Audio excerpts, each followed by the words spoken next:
Let's date forever.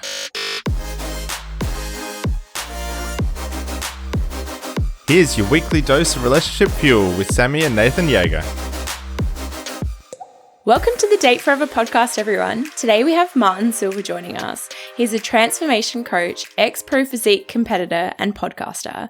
He has over 15 years experience as a coach and he's helped hundreds of people unlock their true potential by upgrading their mindset, body and lifestyle.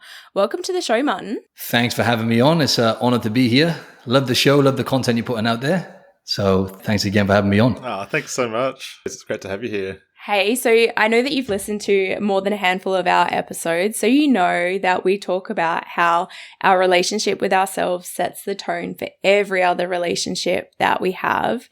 And I think that is so true about our mindset, our body, and our lifestyle. All of those things are really big reflections of how we feel about ourselves and our relationship with ourselves. So I'm curious, how did you get interested in this space? Where does your coach journey begin?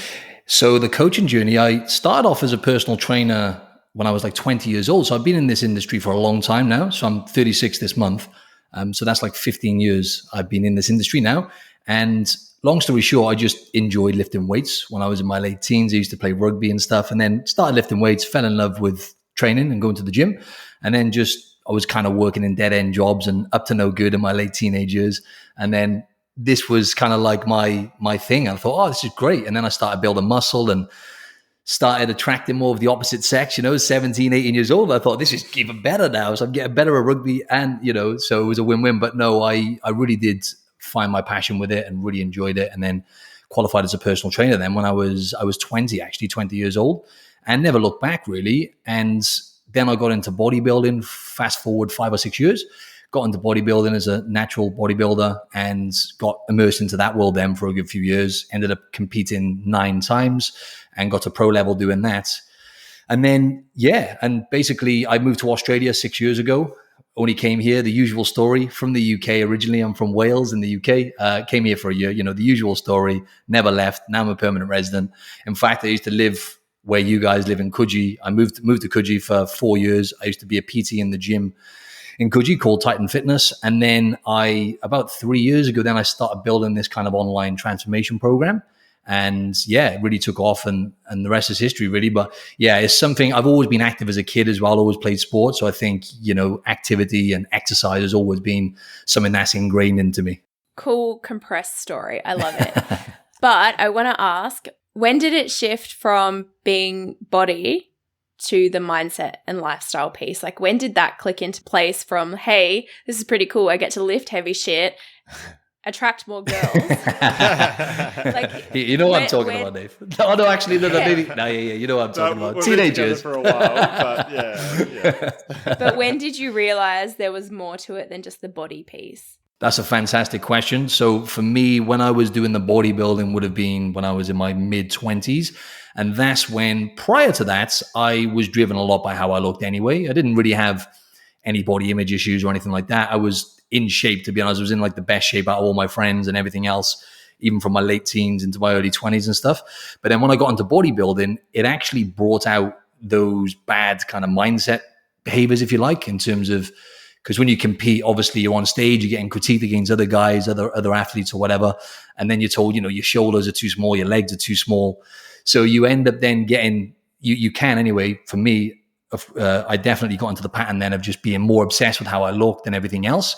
So that went really extreme. And then I really had issues then as well in terms of mentally. I was struggling with my relationship with food. So I was in a good place before bodybuilding, actually, eating healthy quite naturally and everything else. And then when I got into that restrictive mentality of dieting down for competitions and everything else, I ended up then kind of binge eating after shows and everything else. And then for about 18 months to 2 years, I had these poor behaviors on the weekend where I would just overeat. So it was very much the all or nothing mentality. And it got to a point where I had to educate myself. I was just saying this on another podcast yesterday. The pain drives action, right? So it got to the point where I was in a lot of pain with it because I would overeat. This is not even when I was actually training or preparing for a comp. This was just in general, just on weekends as a result of those kind of restricted mentality. I was just doing it on the weekend, just eating loads, binge eating, overeating. And then that was having a negative impact on my gut health and how I felt and everything else. And in fact, I started listening to podcasts. So that's what really changed the game for me back in 2015, when not many people knew about them. Started listening to this, I'm going to shout them out, Mind Pump. I started listening to Mind Pump. It's the number one health and fitness podcast in the world now. And they're friends of mine now. And it was just a game changer for me because those guys have been through everything I've been through. One of them was a bodybuilder as well. Similar things they've been through. They've both been trainers for years as well, personal trainers. And I could just relate to a lot of stuff they were saying. So I just started going, oh, okay, that makes sense. That makes sense. A lot of it was a lot of stuff I knew, but it helped me change my mindset, my relationship with food, slowly but surely, and even my relationship with training as well. Not punishing myself in the gym, doing less in the gym, but getting better results, not punishing myself when I would overeat on the weekends, etc. And then I just started getting more and more tuned into how I felt. So this transition would have been around about, say, 2014, 2015. And then it was just a whole paradigm shift then throughout that period of educating myself and implementing different things with nutrition, and effectively, more importantly, just working on my relationship with myself. And it was only when I got here 6 years ago, it was probably about 5 years where I really started getting to a really good place in terms of my relationship with myself, my mental health, mental and emotional health, and all those kind of things, and behaviors as well, like not binge drinking or anything like that anymore, and those kind of things. So that was a long story short. Yeah, thank you for sharing that. I have a couple of girlfriends and some past colleagues and people in my wider sphere who have done like the bikini body comps. So not quite the bodybuilding thing, but all of those very restrictive, short time frame sprint, highly focused for a goal. And all of it is about the aesthetic. It is about how you look in that moment on that stage. And critique down to like individual body parts and things like that as well. Yes, yeah, like your left oblique versus your right oblique. Like 100%. That's exactly right. And honestly, I don't think I've seen anyone go through that experience unfazed by their relationship with food or exercise after that. And body image as well, right? Because especially with females, and there's such a dark side to that wall, which I won't go into because it'd be here all day. But yeah, I've seen some stuff in that world. Let me tell you, like I've managed to use it to my benefits now. Luckily, I went through a lot of suffering because of it, and I never took steroids or nothing like that either, right? So a lot of people go down that road as well, So yeah, it's a dark side to that wall for sure. Yeah, and I think a scary thing about it too is that a lot of people get into that because they want to like improve their body image. They want to have a goal or something to work towards and to achieve. And then it does become this slippery slope of like, how far do you go, or like what extremes are you going to actually try and hit that goal? 100%. It just goes a slippery slope, exactly like you said. It just gets, you go deeper and deeper and deeper. And then what turned into a goal, this is why I used to prepare people and help people get on the stage just for a short period. And I would just say to them at the start, I'm not coaching you unless you know why it's important to you. I want to go deep on these whys. And most of the time it was just superficial stuff. It's like, I want to get more likes. Like it came down to that. It was like, I want more attention, like on Instagram, for example, And it's like, I want more external validation. Exactly. That's it. That's exactly right. That's how we nourish our relationship with ourselves.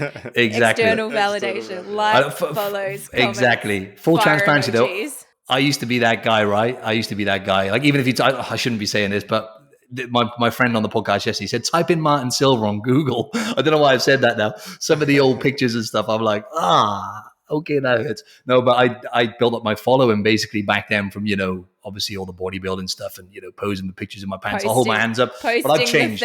I've changed now. Yeah. You know it. But I've changed that. That's the old me, right? That's the old me. I'm just saying. Yeah. I feel really lucky that I had an experience with exercise. Probably, I think it was about 2014 when I had just moved to Sydney, and Nathan and I got married at the end of 2012. So 2012, 2013, I was probably like the leanest I've ever been. I was running, I was lifting weights, I was feeling pretty good about my body and where it was at and what it was doing. And I'd started a whole new routine. I was living in a new city. I was working a new job. Nath was still living in South Australia, and I was living with some housemates, which I hadn't lived apart from Nath for a few, like 5 years or more. So a lot of things were really different. And I recognized that one of the things that I'd sort of slipped into was my control over how much I was training. And I'd had a week where I didn't make it to the gym, and my office was directly across the street from the club. So I was like, okay, Friday night, I'm going to go do a class, and then I'm going to go do a run. And then I'm going to reward myself with a swim and some time in the sauna and the spa. Like, sounds like a great Friday night. I have no plans. I don't know anyone here yet. And I was really beating myself up about the fact that I hadn't made it to the gym, and it was Friday night. And I got there and I was on the treadmill doing my run. Oh, I'm getting emotional telling the story. And I looked over, and there was a woman who was very clearly anorexic, very clearly battling her own journey with her own body. And I thought, fuck, exercise is never, ever going to be a punishment. I never, ever want to allow my mind to get to that place. Like, this is never going to be something that is a punishment. This is always going to be a reward. This is something that I do for my mind. This is something that I do for my body. This is something that I nourish for myself. But I can't believe how me observing another person's struggle fundamentally changed how I felt about what I was going to do with my own body and my own relationship with myself. Wow, what an interesting sign that, though, to go to the gym at that point. Because from what you were saying there, you had essentially a poor relationship with exercise, right? Like I had for years, and some of my best clients have. And from what you said there, you just like, you would go to the gym and then reward yourself with a run, reward yourself with a sauna, which by the way is a workout. So reward yourself for like 4 back-to-back workouts, and for you to see that woman then at that time, that's so interesting, isn't it? So that was like a wake-up call for you. Yeah, and I don't know that like a lot of the immediate behaviors changed, but it flipped the frame of which I was looking at exercise through. And I feel like I have a really great relationship with exercise now, many years on. But I've been very mindful to not ever set physique-based goals. For me, it's like, what do I want to do with this wonderful vehicle that I have to get through life? Like last year, I did my first triathlon, and that was something that I didn't think I was going to be able to do after a hip injury where I hadn't been able to run for like 4 or 5 years. So that was a really big thing for me to go and do. But I felt like even through that process of like having a goal, having a training plan, like I still feel like I had a really healthy relationship with that and why I was doing it.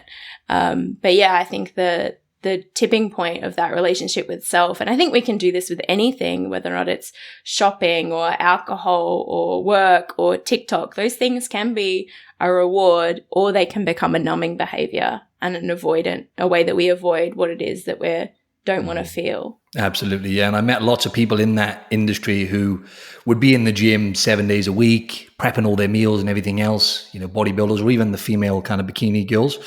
But their life outside of the gym or outside of that world was awful. Some of the guys would pose, this is a real thing, they would pose with like Ferraris and stuff on Instagram, but they would live with their mum. You know what I mean? Like some of the way, and their relationships and everything. And I remember going to this fitness expo before and just going, wow, I thought I had, I was, struggling with certain things when I was dieting down and then overeating. And then I saw what was going on there. And I always say to people, I saw more eating disorders and I guess body image issues in that small period there over the few years than I've seen in the hundreds of clients that I've coached, like everyday people, basically most of the clients I've coached over the years.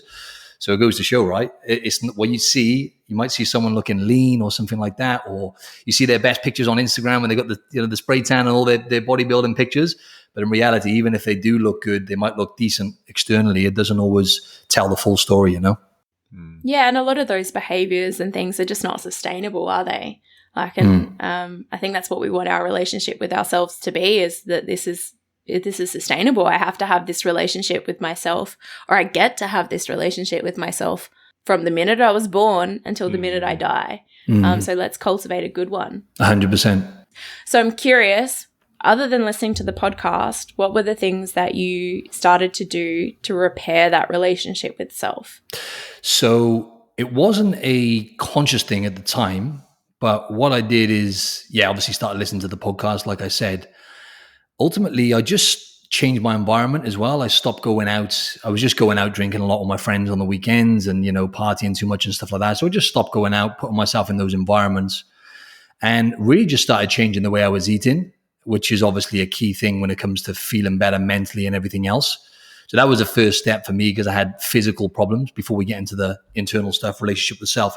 I had like the issues in my gut from overeating and so on and so forth. So I just started introducing, more whole foods into my diet. And that's just an important thing for people to understand as well is, when you restrict and you take foods away, that's not sustainable, just like Sammy was saying. So the approach that you have to have, and the approach I have with clients, is what do we need to add in, right? And when you do it that way, you naturally start replacing the other stuff.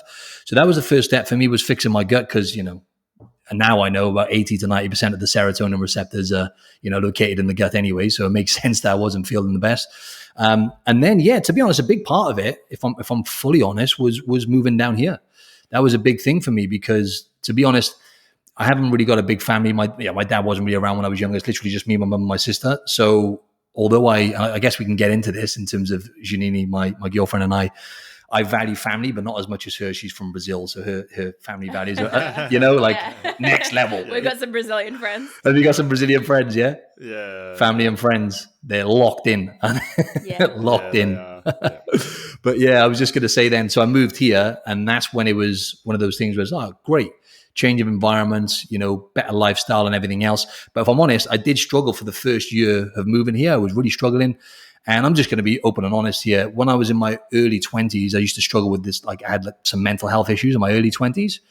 And for about 18 months, I think it was, and like intrusive thoughts and stuff, I didn't end up taking medication or anything like that. I managed to just overcome it from just having good people around me and changing the way I was eating at the time and everything else. This is going further back, way further back from the bodybuilding. And then when I got here, then I was struggling with some of those thoughts again. It came back out of the blue. I think it's because I was just in a new environment, like miles away from, friends and family, and starting a new life or whatever. And that first year was a bit of a struggle for me at times. And then I kind of started finding myself then. So it was really just treating my body like someone I cared about more than anything, rather than going to the gym, pushing to look good. It was like just changing the mindset around training. And just when you start doing that, it's just a massive shift. I train now, for example, and the way I switched it was, yes, I want to look good. I'm not going to lie. I like to look good. I'm not going to make out that I don't, right? But that's not what gets me out of bed in the mornings. It's how I feel afterwards. It's how productive I am, how much of a better mood I'm in.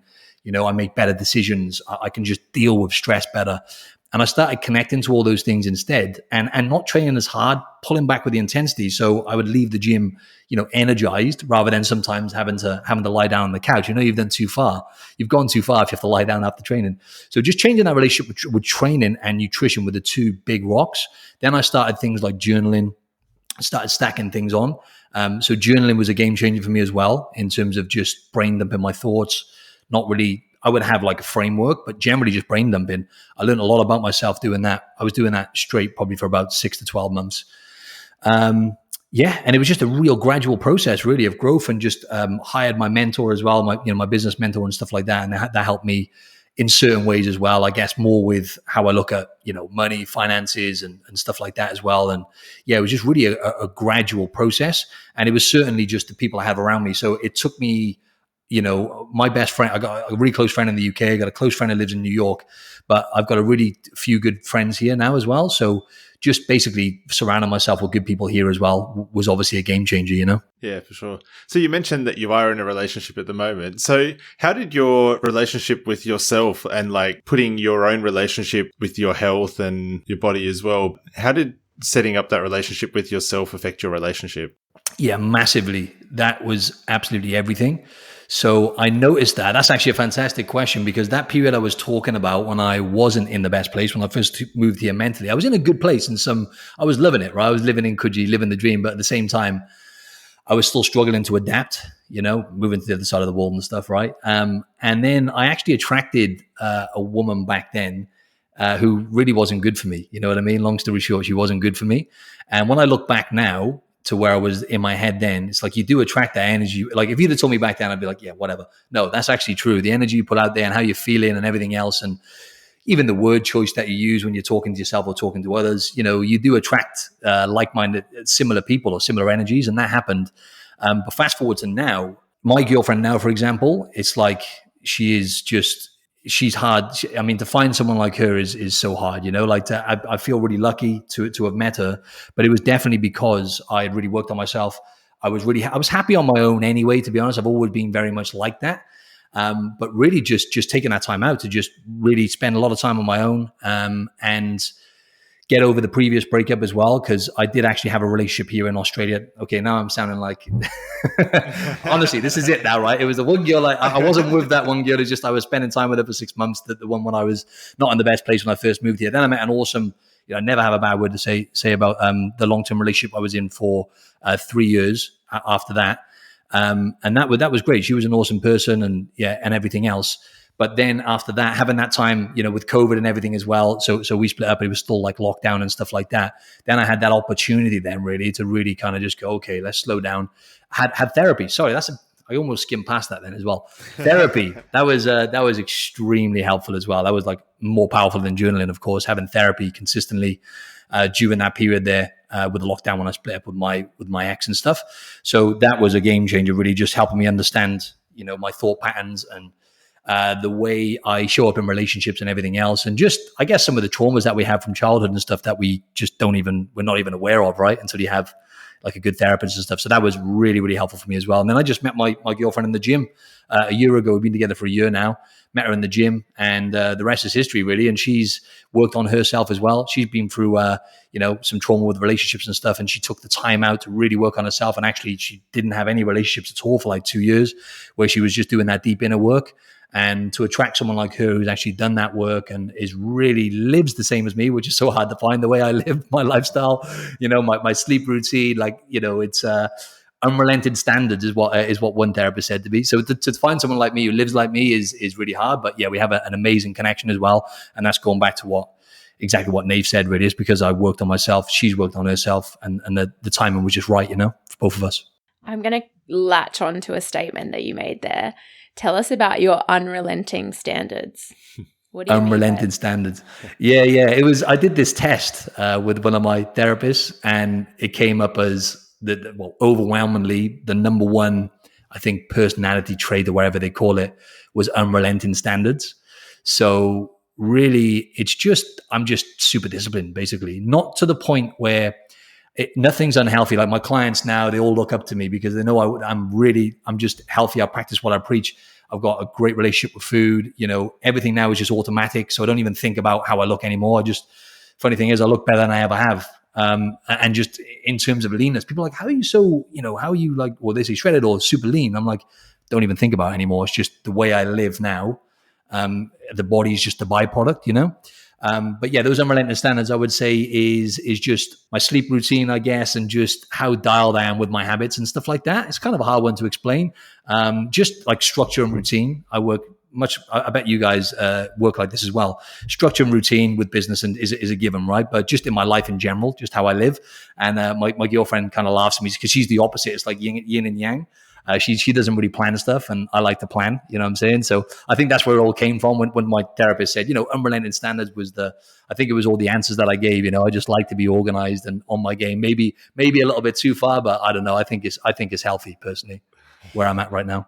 I think there's. I don't know. You can be the judge. You can be the judge of that. Yeah, probably a couple of lessons that we could learn from you, maybe around that sleep routine. Ours has been pretty terrible recently. So. We were trying so hard at the start of the year. We were like, "This is the year we are going to fix this sleep thing to a healthy, sustainable, repeatable, healthy dynamic." And we did good for a couple of months, and then we've not done so great the last couple of months. So, it's a hard one, honestly. The nutrition. Sleep is the thing we struggle with the most. And, Nathan and I have been together for a long time. We've been through evolutions in our relationship about what have been the priorities. When we first got together, we were both like students. We were both really poor. We were eating whatever free food we could get from our respective workplaces. You were doing like really strange shifts as well. I was working hospitality, working breakfast all over nights. Yeah. And a bit like what you were talking about in your early 20s, like drinking a lot, nutrition probably just not a priority, sleep not a priority, exercise not really a priority, like all of those things. And we've been through evolutions, and I think that where we're at now, that we've got a really good, I think both of us have a really good relationship with alcohol, great relationship with food. I think we both have a pretty good relationship with our mind and our respective practices to take care of that. But I think the thing that needs the most growth is our sleep. Awesome. Well, I was going to wear these today. You see these blue light blockers, yeah? No, you would never catch me wearing them. I am that guy. I'm that guy, yeah. So I was going to wear them, but I thought, I've never met them before. Don't just turn up with them on. You know what I'm saying? Like, you got to build a relationship a little bit first before I turn up with them. But no, 3 hours before bed, I'll put them on. But with your sleep, I'm curious, what is it you guys struggle with the most in terms of the sleep rituals and stuff? We end our day quite late. And by that, I mean, like, we're both still working on things quite late in the day or the evening, whether or not that's the podcast, our own respective projects, life admin things, so that we don't really step away from like functional, like being on until late. And then we reward ourselves with a good hour of like trash TV. Yeah, just to unwind. And then it's just to unwind and create that. But Nate's much better at going from brain on activity to sleep, whereas I will just lay in bed and toss and turn and get frustrated, and then I'll end up being awake longer than if I'd given myself that gap. But we don't. So we struggle with that and ending our day at an appropriate hour to give that space for those things. And then I think we struggle a little bit with the freedom and flexibility to wake up whenever we kind of need as well, because Nate's in the office a few days a week, but I'm from home most of the time when I'm not traveling or not client facing. So I ebb and flow between jumping out of bed at 6 a.m. and others like more like 8:30. I'll tell you what's really forced me. I got the Aura ring. Have you heard of the Aura rings? To track sleep. Yeah. I mean, it was a game changer for me because I got my girlfriend one as well for her birthday, right? And of course. I was thinking about buying one for myself for my birthday, but I'm really curious about it because it takes your temperature, and I wanted to get a little bit stronger at understanding where I was at in my cycle.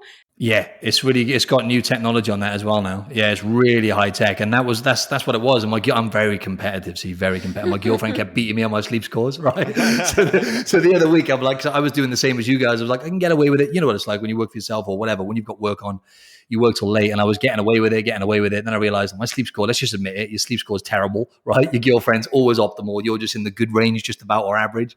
So I started dialing that in about a month ago. In fact, I had to I stopped training. I stopped lifting weights, just doing like bands and just easing off everything, because it makes you realize, even I now, even though I've worked on myself, I'm in tune with my body, even I go against the signals sometimes. So when you're working loads, there's only so much stress your body can take, right? You might be working long hours. You might be going to sleep late. You might have some personal stuff going on. Then on top of that, if you're training really hard, like I was doing jiu-jitsu, I was doing training too hard in the gym. And even though I kind of felt, I could get better sleep, it was only when I just scaled it all back, the training over the last month, and I've just got back into going to the gym now. I was just doing stuff at home and just easing off and just really working on that sleep. And the Oura Ring just constantly tells you, your readiness score and your sleep score. And it's really accurate. It's not perfect, but it's as accurate as it can get. So for me, that was a really good turning point for me. Yeah. And Sammy loves the gamification of the Apple Watch. So okay, watch out. She's going to get sucked in now. I know, yeah. So getting my Apple Watch was a really good thing for me, and that's elevated to a different standard as well. And now it's not something that I strive for. It just is the way that I am. The amount that I move, the amount that I stand, the amount that I give myself for like exercise. I'm very probably have very similar to you, unrelenting standards about some things that I will not go a day without giving that to myself. Yeah, and for me, that's about moving my body, and that can be as simple as going for a walk outdoors, or having a really good stretch, or on the foam roller, or whatever yoga class, or whatever yoga or swim or run, whatever the move my body like I love myself that day is. But I'm unrelenting about that now, and I don't even have to really. It's never a fight with myself about that. That just is It's non-negotiable. Yeah, it's just a non-negotiable. Yeah. So Martin, to sort of round this out, I would love to know, like, you're in this transformation space and you spend a lot of time with people who are either looking to make a change or in the middle of making a change. But what do you really feel are the pillars of really good health, really good well-being in that relationship with self?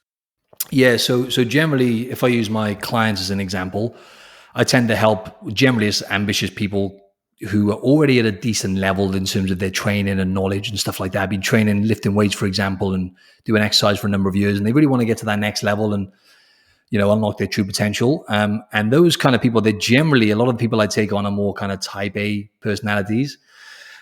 So with my clients, it's really a case of just meeting them where they're at first and foremost, and making sure that they are, first of all, not taking off too fast with what they're doing. Because going back to what I was just saying then, a lot of people they're not aware. They're just going so hard with everything. And then they wonder why sometimes they burn out, because they're doing the usual training regime they might have done for the last 30 years or whatever. And they're just pushing too hard. So I have to pull some people back and just bring in the smart piece and have a look at their nutrition and see, what they're missing out on and everything else. So if I was just to summarize, just for anyone listening, the main pillars are always going to be, sleep, as we just said then, right? So that is always going to, people say, training, nutrition, sleep is the most important thing, because without really optimizing that, or at least having good quality sleep and making that a priority. I'm not trying to make you feel bad now, guys, right? You're like, this guy's taking a shot at me. I'm gonna get one. Hey, you've talked me into it, because I was like, one of my good girlfriends has it, my mentor has it, my coach before that has one. Really? So and the original coach had like the version 1 when it was like really, really chunky. So I've been observing these people who are tracking these kind of things. And I think, like anything, whether or not it's in business or in your life, the things that you measure, you can have influence over.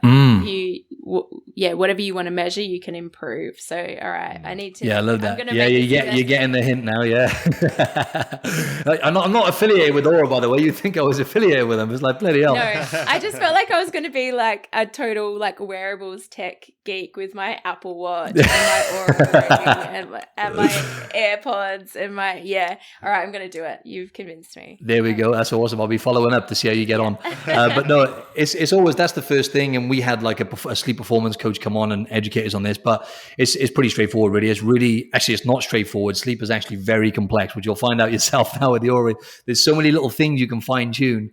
And really, that's the most important thing, because even one night's poor sleep, when it comes to nutrition, been proven in research, people eat like 44%, I think it is, more calories the next day, even after 1 or 2 poor night sleeps. It literally changes your hormone profile, changes everything, your ability to recover, your hippocampus, your memory, everything is impacted massively by sleep. So if you're not prioritizing that, then you're always going to be fighting a losing battle. And I know, some people listening or some people, I'll sleep when I'm dead kind of thing.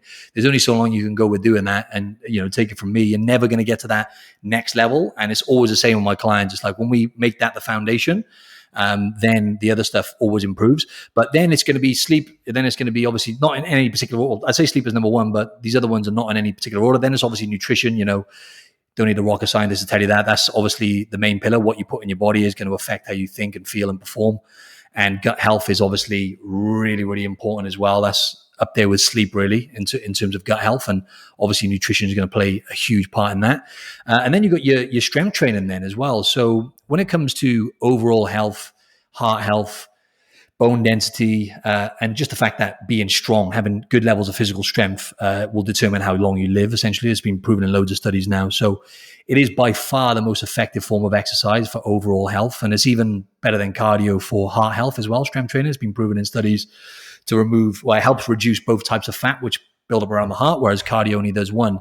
So strength training is the other pillar, really. Exercise, in general, but strength training for sure should be the cornerstone of anyone's health and fitness regime, basically, because just for longevity health. And then, most people, let's be honest, want to improve the way their body looks, especially people who come to me. And obviously nothing's going to do that more than lifting weights, essentially, and especially for metabolism as well, because metabolic health is the most important thing for everything in terms of your metabolism. And when I say metabolic health, I mean how your body basically assimilates calories and what it does with the food you're putting in there, but also how developed your metabolism is as well. And that's what strength training is beautiful for, because it just gets your body to burn more calories by itself.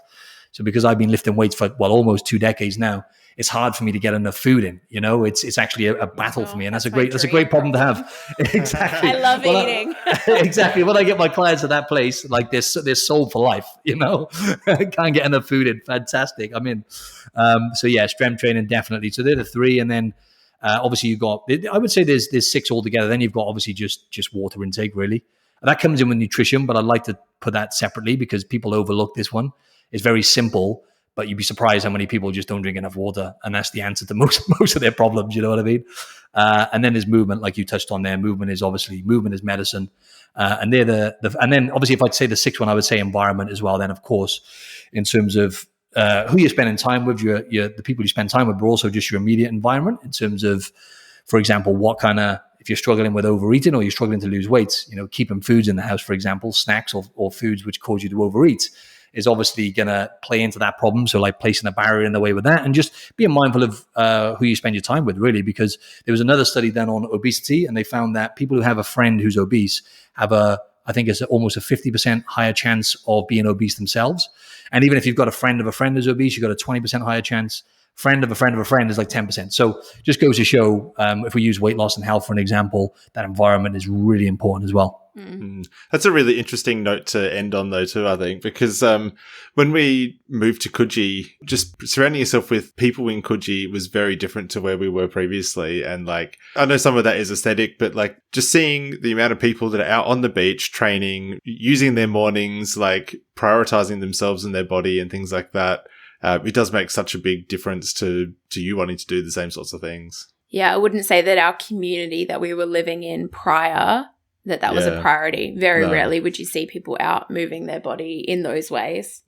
It's a different ballgame, isn't it? Bondi, where I live, obviously not too far from the beach, and Coogee, the eastern suburbs in general, near the beach.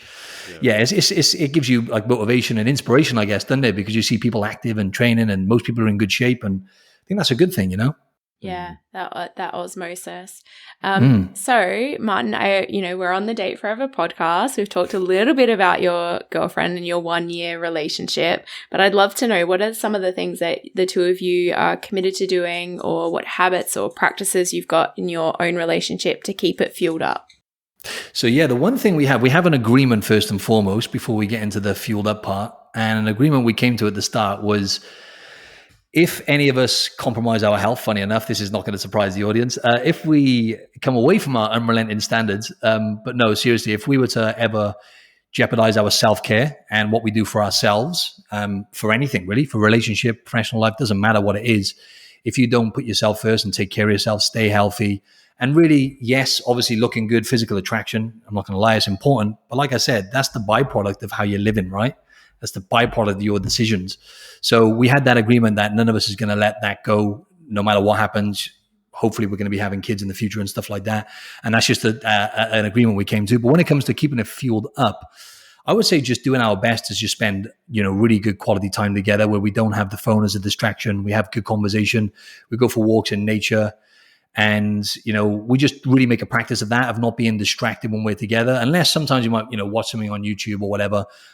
We like to watch, again, we're really into the relationship space now. So we end up just watching interviews on YouTube of relationship stuff. So we're really kind of both really fascinated about that stuff.